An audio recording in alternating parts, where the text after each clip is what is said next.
नमस्कार दोस्तों, आप देख रहे हो सांझी खबर। मैं सांझी खबर से कमल दुबेटा। अभी इस समय मौजूद हूँ लघु सचिवालय हिसार के सामने।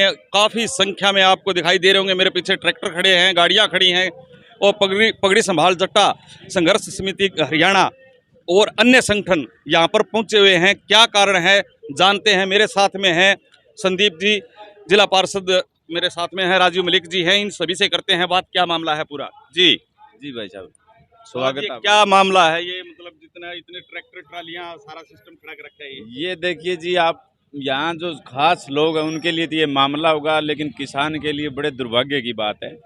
आज इस सरकार में किसान का एक पांव तो खेत में रहता है, अपने खेत में बच्चे पालने के लिए काम करने, और एक पांव रहता है उसका सरकार के लिए लड़ने में। तो ये किसान आज बिल्कुल हताश होकर के हिसार शहर की सड़कों पर अपना ट्रैक्टर ट्रालियाँ लेकर के उतरे है, इसी उम्मीद से कि भी उसे कहीं ना कहीं न्याय मिलेगा, आवाज़ उठाने से मिलेगा। जो बीमा कंपनी हिसार जिले में करीब 1,45,000 किसानों का बीमा प्रीमियम काटती है, और उसके बाद में करीब 42,000 पॉलिसियाँ रिवर्ट कर देती हैं सिर्फ कागजात में कमी के नाम पर। और वो भी कब, जब उसकी गाइडलाइन के मुताबिक 25 अगस्त जो समय होता है उसके बाद, ताकि उनको ये पता लगे भाई बारिश ज़्यादा होगी, अब इनका क्लेम भुगतान करना पड़ेगा। तो उन्होंने रिवर्ट मार दी जो सीएससी से जो भी बीमा हुआ था। लेकिन 93,000 जो बीमा पॉलिसी जिनका मुआवजा बन करके तैयार है, किसानों के फ़ोन में मैसेज आ चुके हैं, अभी आपका 32,000 क्लेम है, 33,000 क्लेम है, लेकिन उसका भुगतान कहीं ना कहीं रिलायंस कंपनी करने से पीछे हटने का काम कर रही है। अभी उसका टेंडर जो है वो जून में ख़त्म हो चुका है। कंपनी कहीं ना कहीं यहाँ से भागने का काम कर रही है, लेकिन किसान अपनी पूरी ताकत के साथ कंपनी शासन और इस प्रशासन दोनों को नाको चने चबाने का काम करेगा। मेरे साथ में राजीव मलिक भी हैं, इनसे भी करते हैं बात। हाँ जी राजीव मलिक जी। नमस्कार जी। नमस्कार। ऐसा जी, ये जो घिनौनी सरकार है, विश्वास लायक तो है नहीं बिल्कुल भी। ये जहाँ तक देखा जाए, वादे करती है फिर मुकर जाती है। पहले कहते हैं आज कितने दिन से मुआवजे की लड़ाई लड़ रहे हैं, और अभी तक इनकी कानों पे जूं तक नहीं रेंग लगी। सबसे बड़ी चीज़ क्या है, जो रिलायंस कंपनी के कर्मचारी हैं वो डीसी को कुछ नहीं समझते। किस खेत की मूड़ी वो बुला बुला के थक चुके हैं। डीसी भी बुला के थक चुका है। डीसी ने कह दिया भाई हमने बुला के थक चुके हैं। कल भी मीटिंग हुई थी, यहाँ उनकी गिनती 10 आदमियों की है, लेकिन उनमें से एक आदमी आया है और कोई भी नहीं आया है। रही बात उसकी, इस सरकार से उम्मीद कुछ नहीं रखी जाती। एक और है, जो ये रिलायंस कंपनी है, इसका टाइम खत्म हो चुका है।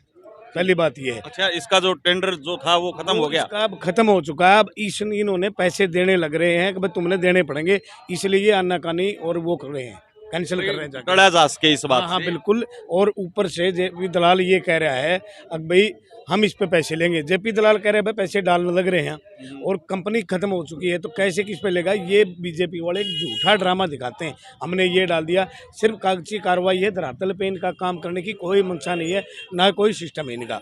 धरातल पे बीजेपी सरकार अब तक फैल हो चुकी है अपने मंसूबे में। रही बात इनकी, बीजेपी सरकार की बड़ी ही गंदी सोच रही है जात पात पे बिठाना, हिंदू मुस्लिम का करना, और किसान को ये मार रहे हैं, मजदूर को ये मार रहे हैं, कर्मचारी इन्होंने मार दिए। कोई भी कर्मचारी हो, कोई भी तबका देख लो, आप सब रोड पे बैठे हैं। बची कुछ हमारी बहन बेटियों की इज्जत थी, वो भी इन्होंने पांव तले कुचने का काम जो दिल्ली किया है, बहुत ही घटिया काम किया है। मैं तो कहता हूँ इस देश के राजा को इस गद्दी पे बैठने का बिल्कुल भी हक नहीं है। तो मेरे साथ में एक भाई साहब और जुड़े हैं, जानते हैं इनका परिचय और इनसे पूछते हैं क्या है इनके। कुलदीप हूँ जी मैं। वैसे संजय ये पत्रकारिता में जो इलेक्शन लड़ रहा था उस टाइम ये आदमपुर भी आए थे। इनका कोई और भी है क्या आपका साथी? नहीं, एक तो उनका एक और भी होगा ऐसा चैनल। मैं बीडीसी मेंबर भी हूँ।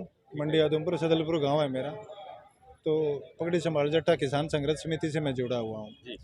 तो जिस दिन धरने की बात थी, हम उस दिन सदलपुर गाँव से 10 ट्रैक्टर ट्रालियाँ लेके आ रहे थे।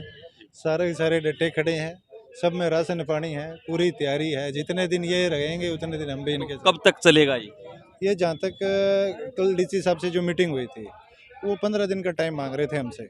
हमने एक दिन का टाइम नहीं दिया, 1 घंटे का भी। भाई आप पैसे डालो हम चले जाएंगे, लेकिन उनके पास ऐसा कोई उचित जवाब नहीं था कि जिससे किसान खुश हो, या उनका जवाब ऐसा पावरफुल नहीं था कि वो हमारे समझ में आए। तो लंबा चलने वाली बात है।